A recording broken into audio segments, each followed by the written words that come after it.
Супер. Удобно. Красиво. Вот он, мир привилегий с премиальной картой MasterCard. MasterCard. Давай, вставай, стартовую снимай.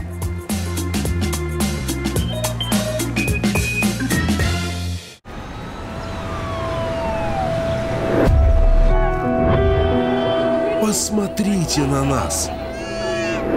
Мы живем в своих серых бетонных джунглях. Спешим. И совсем забыли о том, что наш мир полон чудес.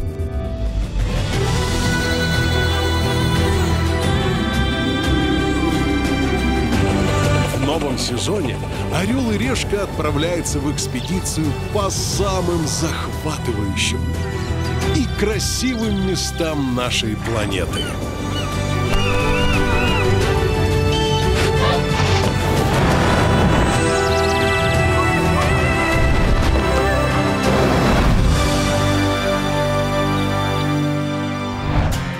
Каждую неделю наши ведущие Алина Островская, Алина Стеновец, Алина Брандо и Антон Зайцев Зайцев Антон, маэстро Антон Зайцев. будут исследовать одно из величайших чудес света. С ума сойти! Нас ждут творения древних цивилизаций, неземные красоты природы. Восторг! Весь Гуйлинь! И обычаи, которые потрясают мир.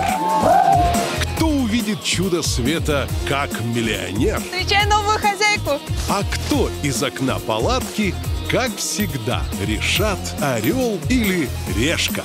Я хочу, чтобы вы это увидели.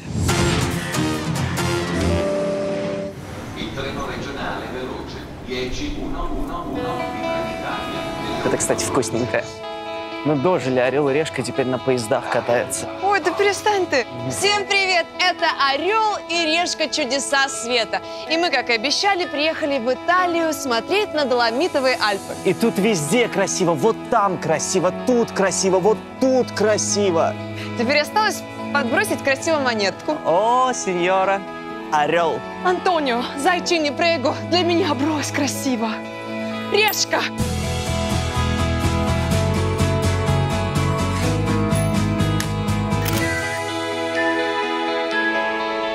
А можно я красивее переброшу? А нет, уже нельзя, тем более у меня есть план «Б». Хоп. Буду ходить по Италии красиво. Мамма мия, Санта Лучия, Доломити, Аль Пачино, Джино Висконти, Пьер Ришар. Он не отсюда. На самом севере Италии высятся Доломитовые Альпы. Их называют самыми красивыми горами Европы. Это край, где на тебя будто надевают розовые очки.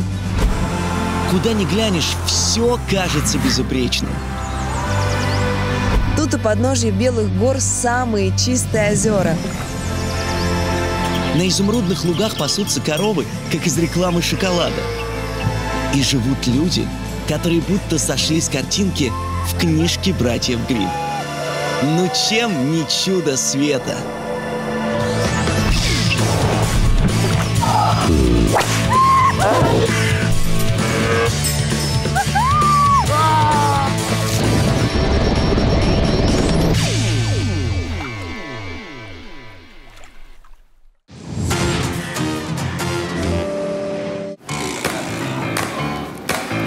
Чтобы увидеть Доломитовые Альпы, все едут в городок Больцано.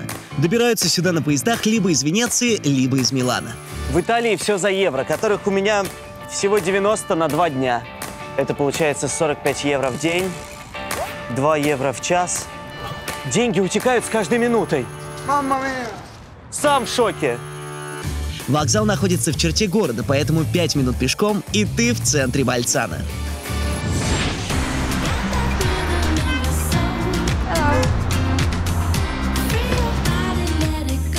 Да, я в такси.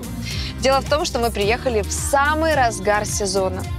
Ни в одном рентале не протолкнуться, и машину в аренду практически взять невозможно. Я решила взять себе новое презентабельное такси. Тем более водитель красавчик. И, кстати, такое такси на 2 дня обойдется мне в 2000 евро. Ну чем не транспорт для богатого?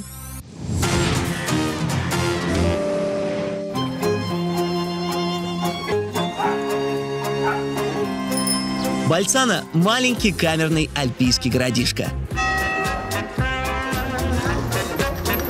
Из интересного здесь старинный кафедральный собор,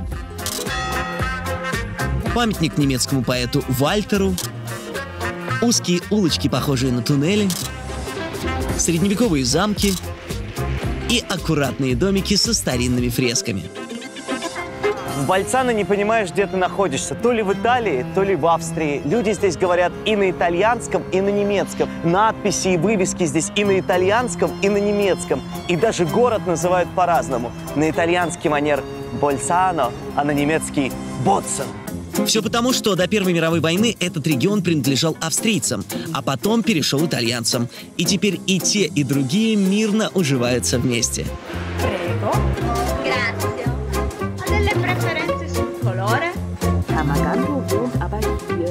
Но вот смотрите, за новой книгой итальянцы идут в Либрерия, а австрийцы в Бухандлук. За свежими круассанами австрийцы забегают в Беккарей, а итальянцы в Панифичио. А спрятаться от дождя австрийцы могут в Лаубен, а итальянцы в Портичи. Здесь на 2 языках подписаны улицы, даже дорожные знаки, и все друг друга понимают.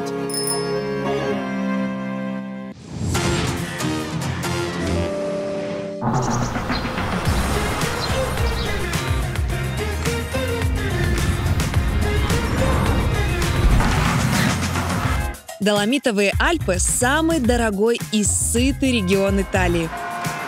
Это любимое место отдыха богачей и политиков. Здесь для них есть все. Идеальные дороги, идеальные шале, как в сказке про Санта-Клауса, и шикарные 5-звездочные гостиницы. Кстати, местные отели специально занижают свой уровень, чтобы платить меньше налогов.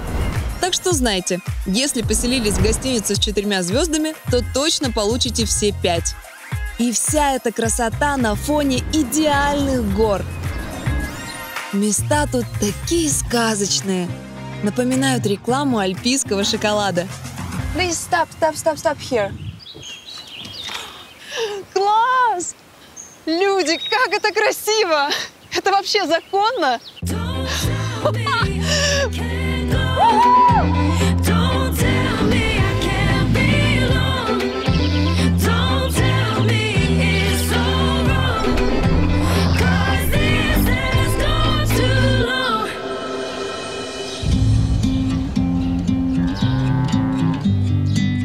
Это плато Альпи-ди-Сьюзи. Оно выглядит как один сплошной луг. Кажется, что траву здесь стригут огромными газонокосилками. Но нет, она так растет сама по себе. В Доломитовые Альпы туристы приезжают круглый год. Летом можно ходить в трек, зимой кататься на лыжах или на сноуборде. Здесь больше 1000 километров первоклассных трасс. Их обслуживают сотни подъемников. Зимой это настоящий снежный рай. Когда со мной премиальная карта MasterCard, мое путешествие будет максимально комфортным. Любой вопрос или проблему всегда решат консьерж-сервисы, причем в любое время суток.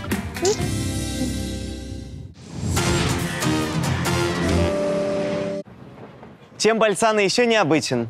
Тут есть целый музей, посвященный одной мумии. 19 сентября 1991 года 2 туристов из Германии шли по леднику в Доломитовых Альпах. И вдруг, под растаявшим снегом, они увидели Тело человека. Это был мужчина, который погиб в этих горах 5000 лет назад. Он старше египетских фараонов на 2000 лет. Местные прозвали его Ötzi.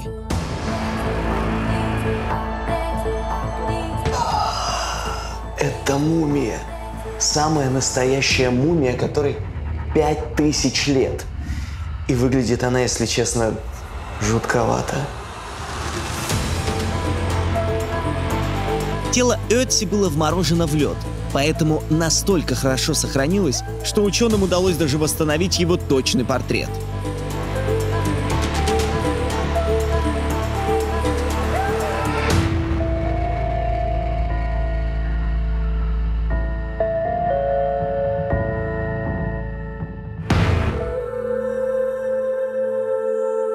Об Ötzi ученые знают практически все. Ему 45 лет, его рост 1,60 м, вес 50 килограммов, карие глаза, 38 размер ноги. И он был убит стрелой из лука. Обо мне столько не знают. Вместе с Ötzi сохранилась и его одежда. Соломенный плащ, кожаная накидка, штаны, шапка из медвежьей шкуры и трава, которая служила мужчине теплыми носками. С собой у Ötzi был лук со стрелами, а еще мешочек с вещами. В нем был каменный кинжал, медный топор, шило, а еще кленовый лист, в который были завернуты угли для разжигания костра. По версии ученых, в тот день Ötzi пошел охотиться на горную дичь. Знаете, что в этом музее интереснее мумии Ötzi? Это интерактивная мумия Ötzi – рентген. И вот здесь уже становится еще интереснее, потому что можно увидеть даже непереваренную пищу. Известно, что за час до смерти Ötzi съел кашу из отрубей и мясо горного козла, а в кишечнике у мужчины нашли глистов. С помощью рентгена можно увидеть то, в каком состоянии его кости. Что у него больные колени, что у него вывих бедра, что у него нет пары ребер, что у него сломан нос, сломана рука, и даже, что самое главное, вот если здесь увеличить, виден наконечник стрелы, которой убили Ötzi. Представляете, исследовав череп, ученым даже удалось восстановить его голос.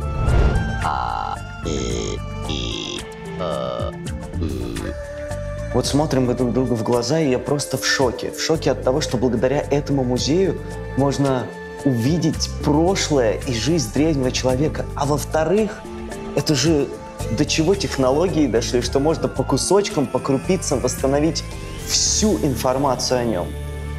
Мощно. Спасибо, Ötzi.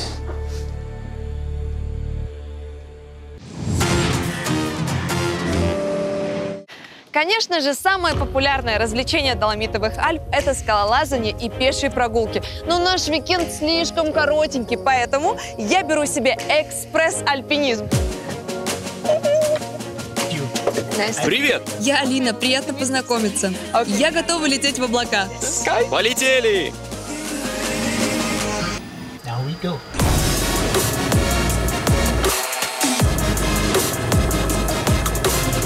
Если вы богач и у вас есть лишние деньги, не пожалейте 2000 евро и возьмите себе часовой вертолетный тур над Доломитовыми Альпами. Только так вы поймете, что попали на настоящее чудо света. Мы пролетаем над самым красивым лугом в Доломитах – Альпе ди Сьюзи. Я только что тут была! Господи, это лучше любого трека. Мы так близко подлетаем. Посмотрите! Ой, как это красиво! Пролетаешь луг, и перед тобой открываются гигантские стены.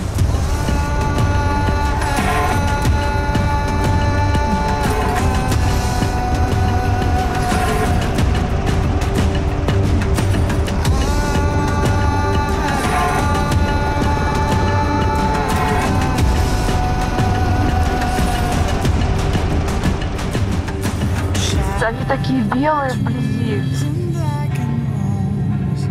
Боже мой, как это красиво! Как же это красиво! Такими светлыми горы делает особый минерал – доломит, в честь которого их и назвали. А чудом света их считают из-за хищной формы. Они похожи на гигантские акульи зубы. Такие острые, что переживаешь, чтобы они не пропороли брюхо нашему вертолету. Это и страшно, и очень захватывающе. Хочешь, пролетим между гор? Да, я хочу их потрогать.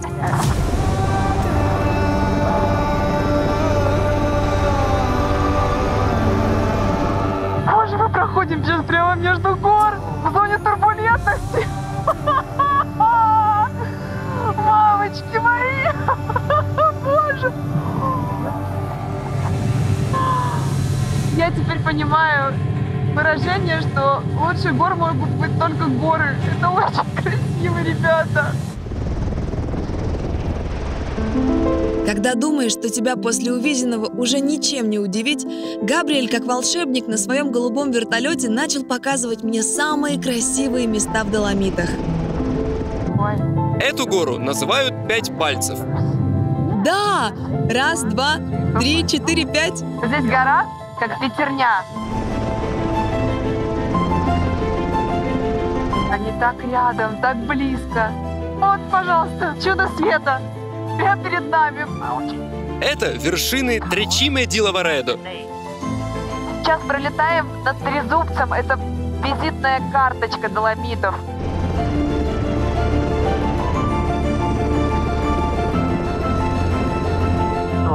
А представляешь, 200 миллионов лет назад этих гор не было. Здесь было дно океана.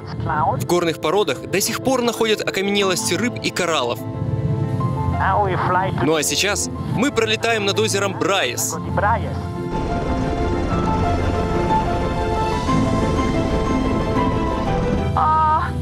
Я даже не думала, что озера могут выглядеть вот так. Такой ультрамарин, голубой, зеленый, бирюза. Такие переливы. Я влюбилась. Вот так выглядит влюбленность. Это надо увидеть. Это просто надо приехать и увидеть. Доломиты не самые высокие горы, но вот точно самые красивые. Но и это еще не все. В стоимость моего полета включен обед посреди Альпийских гор. Сейчас мой вертолет приземляется возле милого деревянного ресторанчика в самом сердце Доломитов. Это нереально! Мы только что пролетели над верхушками чуда света. Я просто касалась этих гор. Это что-то невероятное. Сейчас, на секундочку, я сижу в ресторане на высоте 2410 метров. Тут не всегда птички летают. Я под большим впечатлением. У меня какой-то культурный шок, потому что ничто из того, что я видела раньше, не сравнится с этой красотой.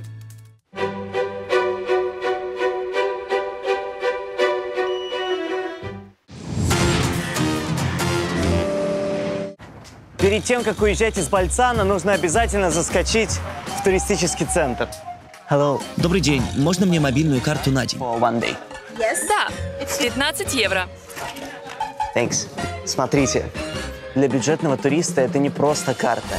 С этой карточкой я могу путешествовать целые сутки на любых автобусах, ездить на региональных поездах и даже подниматься и спускаться с гор на канатных дорогах.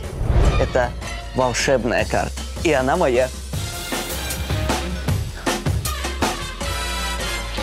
В Доломитовых Альпах живут не только итальянцы и тирольцы, но и еще один народ – ладины. И сейчас я еду к ним в гости. Со стороны паркинга вертолетной площадки «Эликос» вы найдете вот такие заброшенные деревянные ступеньки. Здесь вас и будет ждать заветная бутылочка за 100 баксами.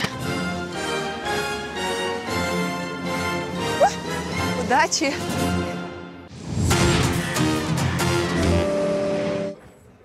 Мне сегодня невероятно повезло. В одной ладинской деревушке ежегодный фестиваль. Так что айда веселиться! О, шнель. Пока все готовятся, объясню вам, кто такие ладины. Это древний народ, который жил в Альпах еще до нашей эры. За 2000 лет их успели завоевать и римляне, и остготы, и баварцы. В мире их осталось не больше 40 тысяч. Но, несмотря на все трудности, им удалось сохранить свой язык и свою культуру. 3-4, музыку, поехали! У! кажется, как будто бы ты оказался в сказке «Братьев Гримм», ну уж точно не в 21 веке. Играет музыка, идут женщины с цветами, мужчины в шляпах жен. И все это так здорово.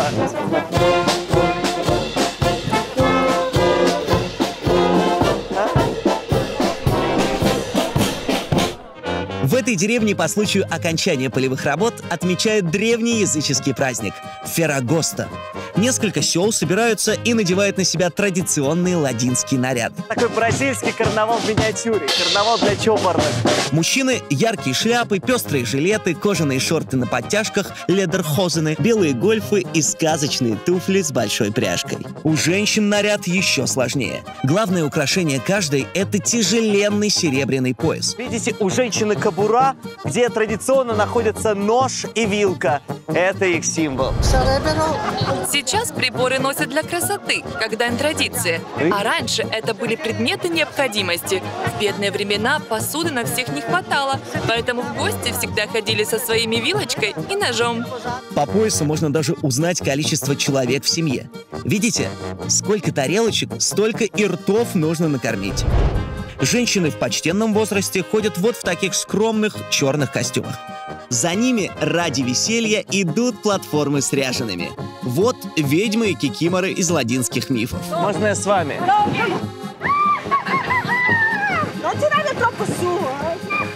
Развлечения тут, конечно, бюджетные.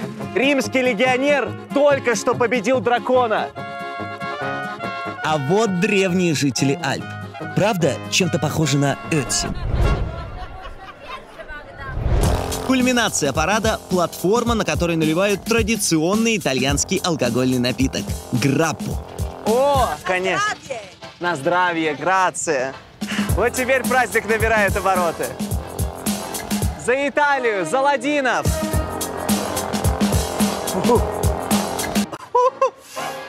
Естественно, он безалкогольный. Я бы не стал пить в кадре.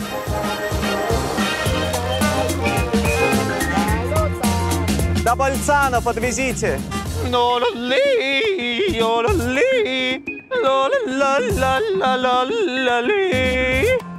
Извините, из меня только что вышли бесы. On the percussion. А? South Tyrolean percussion. Why do you have to do some? Все, отстают. Шествие очень маленькое, уютное, домашнее, ну где-то всего километр, но это километр радости, километр счастья и настоящего веселья. А после рюмочки граппы это километр хорошего настроения. Palinko.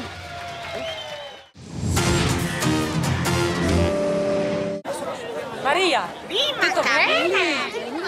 Когда парад заканчивается, все собираются на полянке посреди леса, и начинается еда, напитки, развлечения, ну, в общем, автопати. И звучит знаменитая ладинская музыка.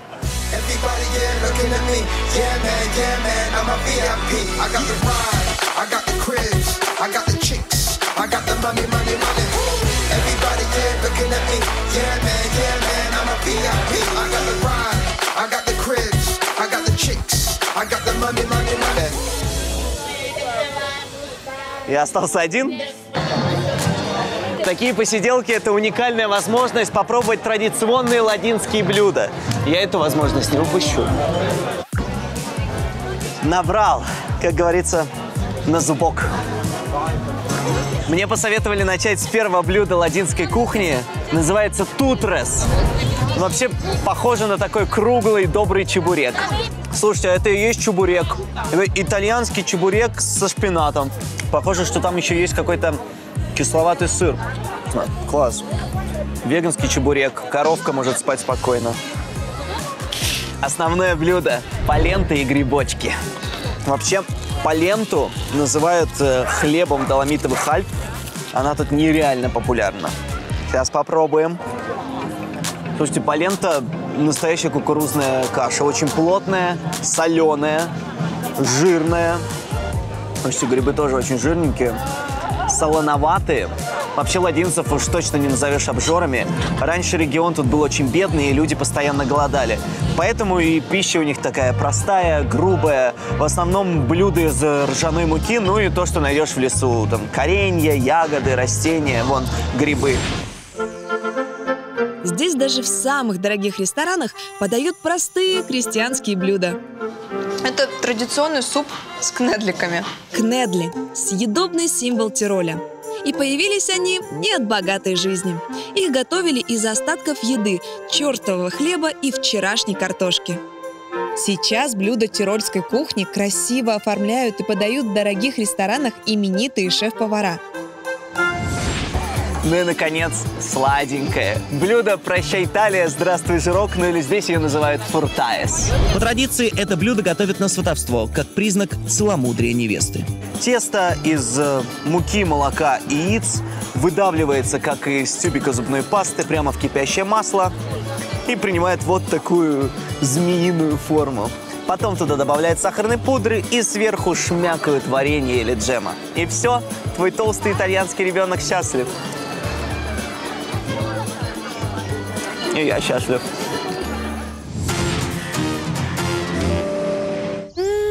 Доломитовые горы – это точно не про тусовки, бары или шумные отели. Здесь хочется максимального уединения с природой. Я нашла идеальный уютный домик в яблоневом саду. Да так, чтобы сердечко дзынь.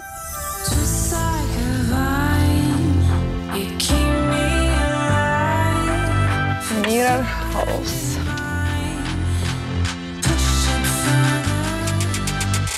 Ах, вот почему Mirror House.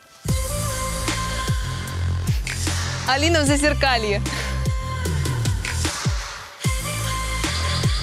Не надо быть архитектором, чтобы понять, в чем идея зеркальной виллы. Посмотрите, в стенах отражаются и горы, и небо, и облака. Все сделано так, чтобы здание как бы растворялось в природе.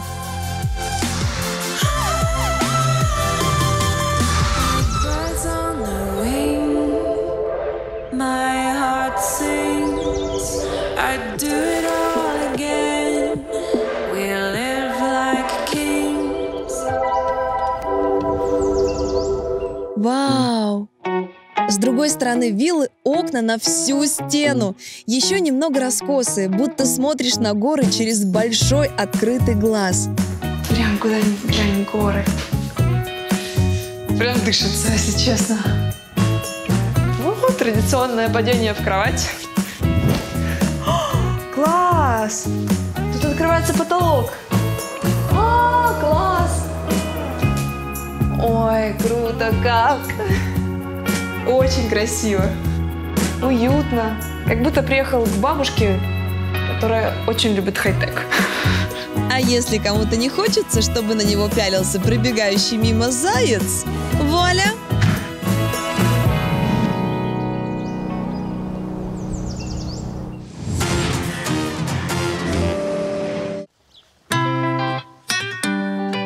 Я решил далеко не ходить и переночевать в ладинской деревушке. А почему бы и нет? Смотрите, какая красота!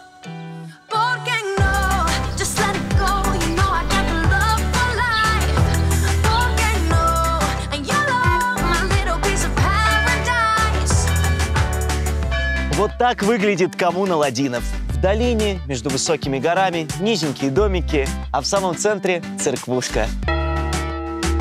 А еще знаете что? Кладбище. Представляете, местные до сих пор хоронят своих близких прямо посреди деревни. Туристы в шоке. Выбирают отель поближе к центру, а потом их окна выходят на кладбище. Древние ладины говорили, что их дома как горы. Снизу камень, а сверху дерево. А современные ладины говорили, что их дома как дома. Снизу камень, сверху дерево, а еще выше солнечная батарея. Лет 100 назад ладины были бедными горными пастухами и вертели коровам хвосты, а сейчас живут получше некоторых богачей. Они хорошо зарабатывают на туристах, потому что у каждой семьи есть свой мини-отель. Посмотрим, что почем. 75 евро за ночь. 110 евро за ночь. 211 евро за ночь. Ребят, по-моему, я нашел самый дешевый ночлег в этой деревне. Слушайте, пока что это все очень безрадостно. Может, если отойти подальше от центра и забраться повыше в горы, то там цены будут пониже. Извините, можно у вас спросить? Да. Я ищу место, где можно остаться переночевать. Может, вы знаете? У нас есть апартаменты. И сколько стоит? 50 евро. 50 евро? Это много. Может, есть что-то подешевле? Например, хостел? Нет, не думаю. А может, я могу остаться где-то у вас? Нет, нет, нет. Я мог бы вам чем-то помочь. Собрать листья, помыть посуду, убрать за коровами. Нет, не нужно. Я правда могу помочь с коровами. Я все сделаю. Ладно, что с тобой делать? Правда? Спасибо. Дева Мария, thank you. За это у тебя будет куча работы. Антонио Зайчини. Снимай кроссовки. Вот твоя обувь на сегодня. Все. Италия, сапог, логично. Идем.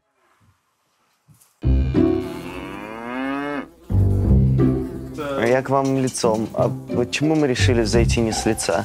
Сейчас будем доить коров. Первый день в Италии, а уже вокруг итальянские телочки. Thanks.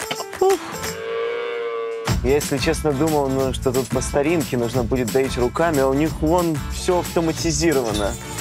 Салфетки. Нужно протереть коровам вымя. О, извините. Мы не очень близко с вами знакомы. Обычно я делаю это приятно. Теперь можно доить. Запускаем коптер. Значит, вот на этом аппарате вакуумные присоски. Вообще человеку почти ничего не надо делать. Они сами прилипают вот так к соскам. Вот сейчас, оп. И начинают выкачивать молоко. Все. За 5 минут аппарат выдает из одной коровы 15 литров молока. Дальше его сливают вот в такие стерильные цистерны. Там оно охлаждается, пока его везут на продажу.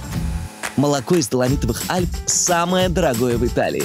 Местные сдают его по евро за литр, при том, что по всей стране цена в 2 раза меньше. Так власти поддерживают ладинов и экологичное производство. Знаете, я как в детстве. Пропах материнским молоком. Почти. Да, жизнь не сахар. Теперь ты должен покормить телят молоком. Окей. Первый раз в жизни вижу такие технологичные соски. Тебе?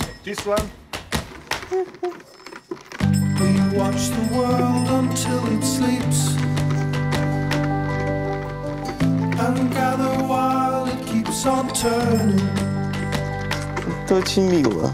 Я мать коров, мать телят. О. Он за минуту вылокал 2 литра. Все, тут ничего нет. Опа. Его нужно отпихивать рукой, чтобы он не пил молоко у другого. Ну все. О. Он пытается высосать из него оставшееся молоко. Знаете, зачем ездить к каким-то пандам? Вот, 2 теленка милее, чем 500 панд. Теперь бери лопату, тачку и иди в сарай. Я уже думал, ну вот, подаю коровок, покормлю телят, ну и мне за это дадут бесплатный ночлег. Угу. Сейчас наступает самая душистая часть моей работы.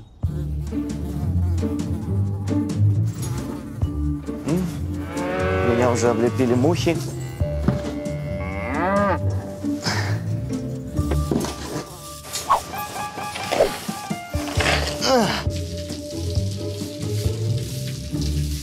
Итальянский водопад. А это я тоже должен убирать?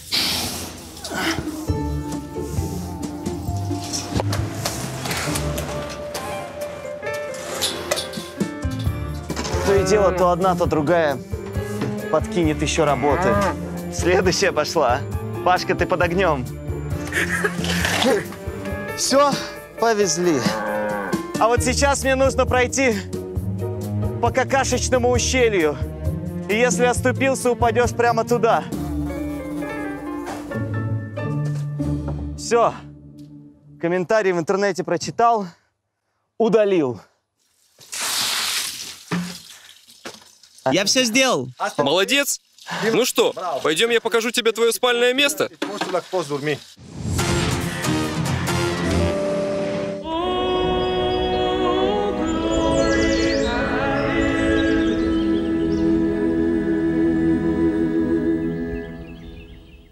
Заходи.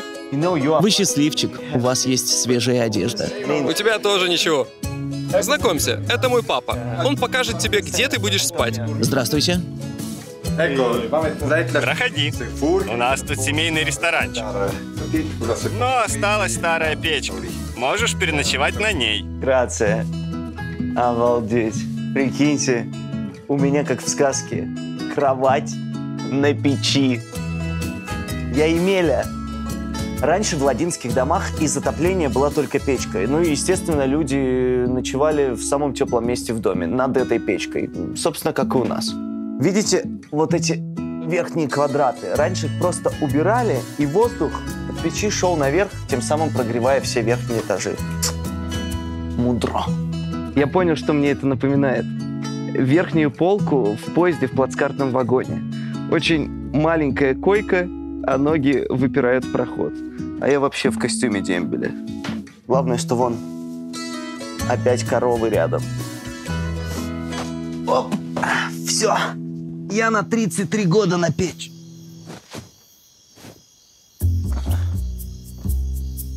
О, это еще не вся кровать. Вот тут есть такая табуретка, видимо, для того, чтобы шее было удобно. Ладинский сервис. Правда, шее не очень удобно.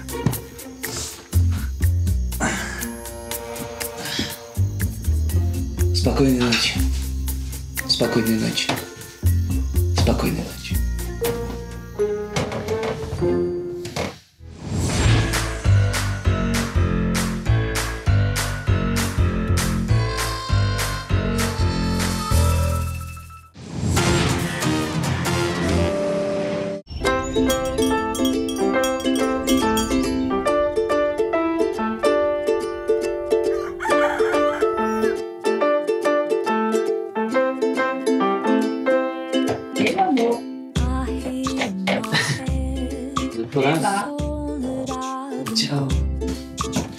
В принципе, очень даже хорошая ночка.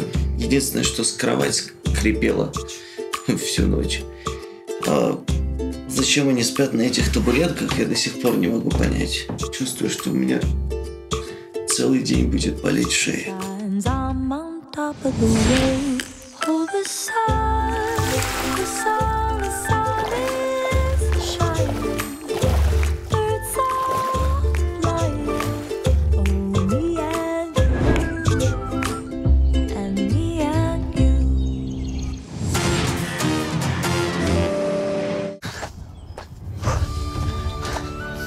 Мне сказали, что сегодня можно будет увидеть еще одну ладинскую затею. Называется она Штлифекун. Сейчас.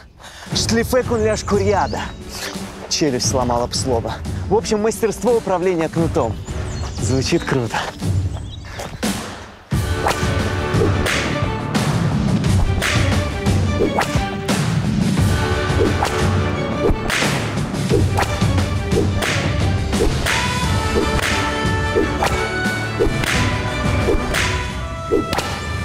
Вон он, смотрите, щелкунчик. Воу! Привет! Привет! Ай, я пришел к тебе с миром. Ай, Антонио Зайчинь. Габриэль, Nice to meet you. What Что ты тут делаешь? тренируюсь с кнутом. А для чего? В чем смысл? Это моя страсть, мое хобби. С кнутом я выступаю на наших традиционных праздниках. Ладины всегда пасли скот, поэтому кнут был их главным инструментом. Размахивая и громко щелкая кнутом, раньше подгоняли коров и отгоняли волков. Теперь кнутами машут ради развлечения и даже проводят чемпионаты. Кто виртуознее с ними управляется. А я могу попробовать. Как правильно? Берешь за рукоятку, заводишь за голову и резко бьешь. Только подальше от себя. Ничего не понял. Нет? Он довольно тяжелый. Нет?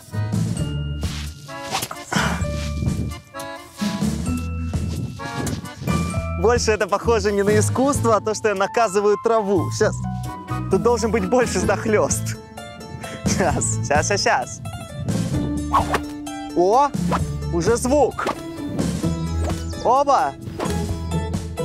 Я? Не совсем. Можешь показать? Маэстро.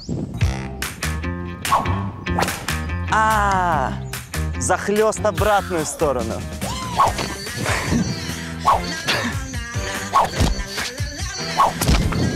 Вот сейчас было не очень приятно. Как не убить себя? Типа раз на раз не приходится.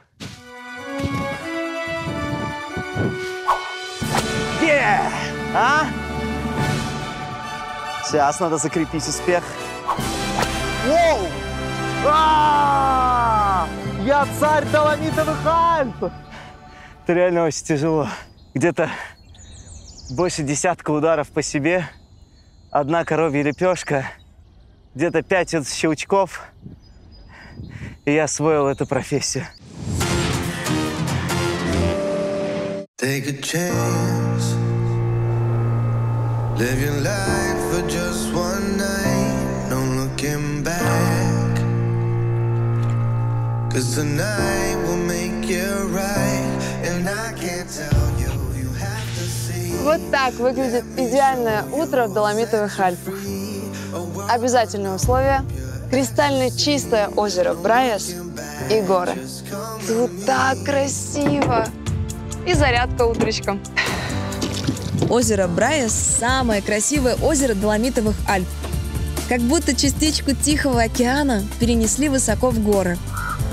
Озеро питается от тающих ледников. Представляете, все это чистейшая талая вода. Хочу попробовать.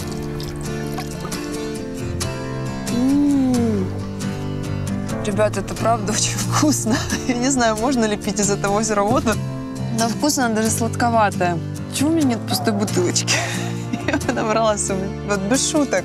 В общем, озеро было бы идеально во всем, если бы его не нашли люди. Они баламутят воду веслами, вытаптывают берега, стоят в очередях и, конечно же, фоткаются. Все дело в том, что озеро Брайас – одна из самых популярных в мире локаций. Для Инстаграма, лучших фотографий, лучших видов для открыток.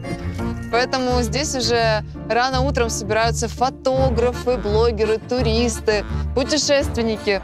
Чтобы озеро не убили туристы, власти решили их дозировать. Сначала ударили ценами, сделали платную парковку и взвинтили стоимость аренды лодочек.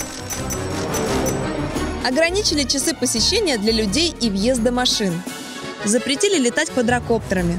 Но этих муравьев ничего не останавливает. Каждый день за красивыми фотографиями сюда приезжают сотни туристов. Ну, я не исключение. Хочу красивую фоточку, Саш.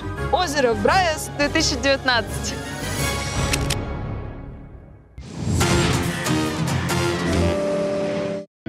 В Доломитовых Альпах есть еще одно чудо, глядя на которое задаешь себе вопрос: как такое могло появиться на Земле? Это земляные столбы Ренона. Чтобы до них добраться, сначала нужно вернуться в Бальцано, прокатиться на канатной дороге, а потом пересесть на симпатичный поезд.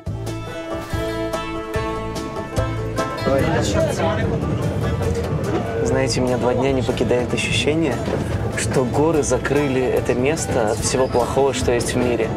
И получилась такая сказочная, затерянная, абсолютно счастливая страна.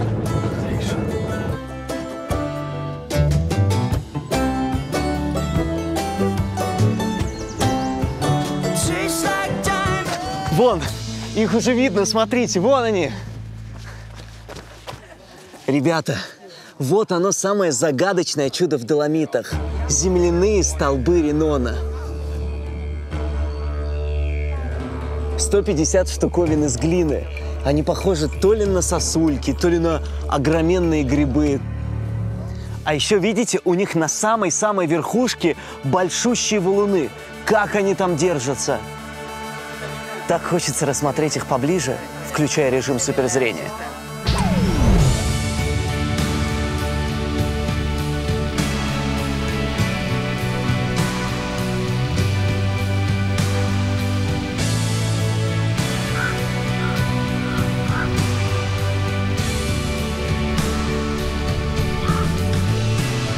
Сначала это был просто склон горы, земля вперемешку с булыжником.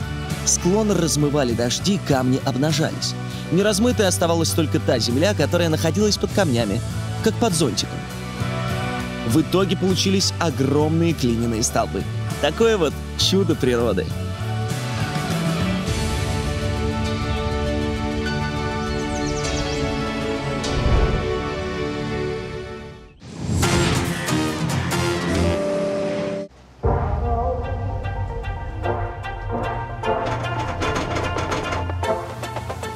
Уши закладывает. Высоко. Поднимаемся. Вы не подумайте, что Доломиты – это ленивое поедание кнедли и катание на лодочке. Альпы – это настоящий экстрим-полигон. Зимой это лыжи, сноуборд, трекинг по ледникам. Летом велосипедные прогулки, скалолазание и рафтинг. Но это не самое крышесносное, что здесь можно попробовать. Я утеплилась. На моей руке фиксатор эмоций. Это значит, что наша передача снова экстрим, и мои желания полетать исполняются. Привет. Привет, Меня зовут Алина. я Лукас. Ой, извини, привет. Полетаем сегодня? Конечно. Let's go.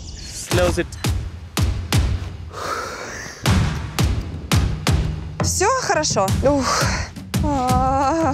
Итак, на счет раз, два, три. Ты бежишь в этом направлении, а дальше доверься мне. Хорошо. Да. Это должно быть красиво. Это должно быть красиво. Ну что, полетаем? Все, уже. Тут коровьи лепешки, осторожно. 1, 2, 3. Беги! Оп. Куда бежать? Я не понимаю. Беги! Бежать? Окей. Бегу. Я бегу. Я до сих пор бегу. Ух ты. О, Господи. Сашка, я лечу.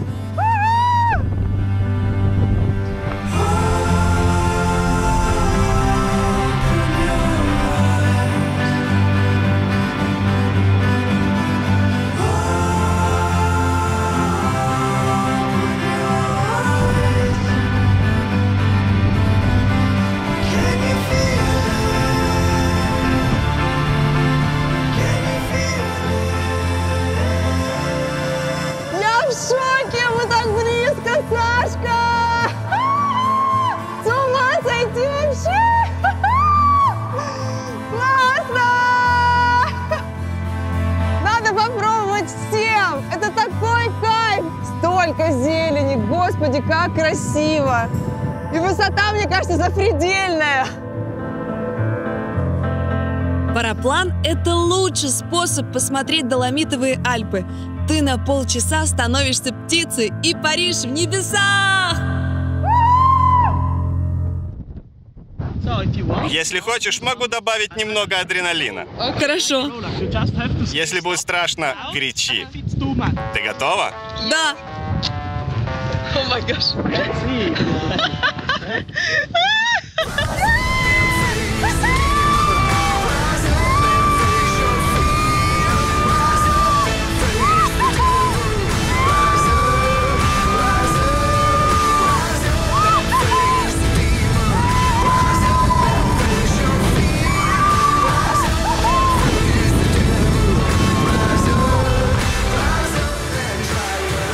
Оп. Ой. Воу-воу-воу.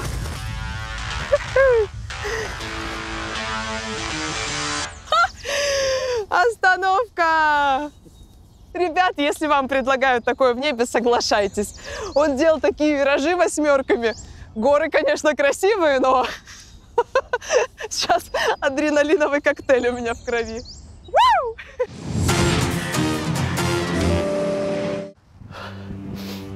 У меня денег на всякие полеты нет, но я знаю, где находится такое чудо Доломитовых Альп, на которое можно посмотреть бесплатно. Никогда не угадаете, куда я ползу. Через лес, по тропинке, в кинотеатр. И на такой сеанс, который вы еще никогда не видели.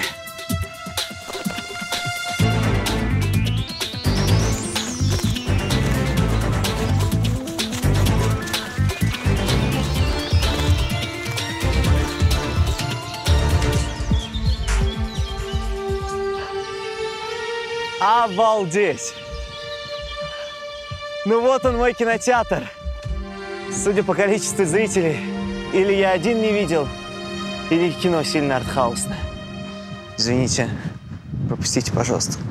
Я дико извиняюсь. Мое. Успел. Еще реклама.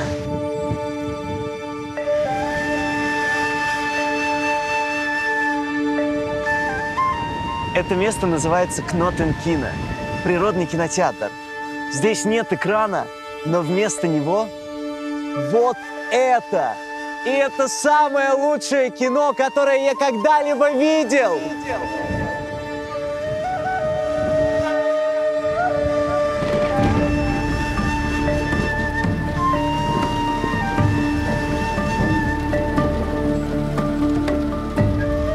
Знаете, что тут самое удивительное? Ты никогда не знаешь, какой тебе покажут фильм, чем он закончится и какой сюжет тебе покажет самый великий в этой вселенной режиссер. И мне хочется сказать ему «Браво!»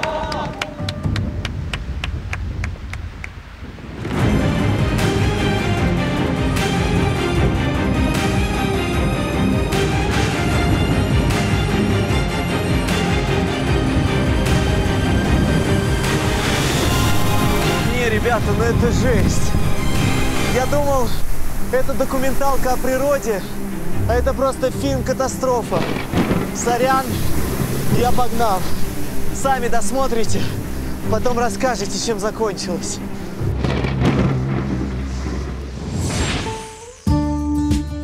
Кто же за все заплатит? У меня денег нет. Но есть премиальная карта MasterCard.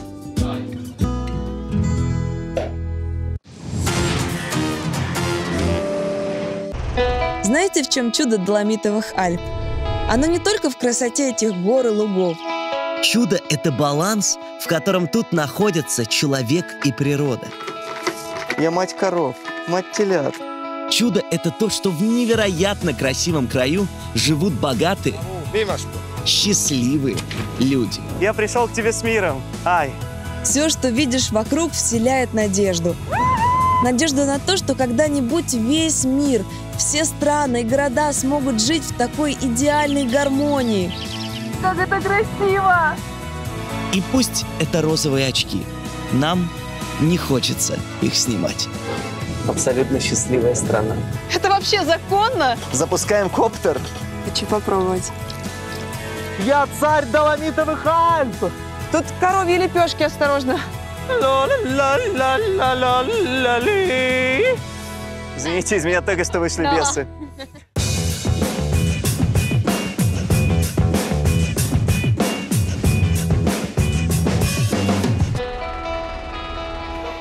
Ой, вот в путешествиях главное что? Делиться своими впечатлениями. Вот где Зайцев? Мне столько ему есть. Буонасера! Привет! Антон! Давай ты. Знаешь, мне выпала решка, но казалось, что весь уикенд я была орлом. Я парила над Альпами, над горами этими невероятными. Мне кажется, я даже сейчас немножечко парю. Ты знаешь, мне тоже все безумно понравилось.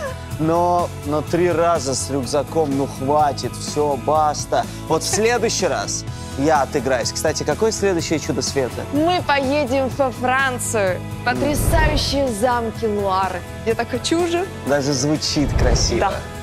Пока. До встречи. Увидимся там, ребят. Знаешь, давай в следующий раз там вот в замках ты подбрасываешь монетку, хорошо? Не-не-не, руку менять нельзя. Ты что, ну у тебя счастливая какая. Не знаю.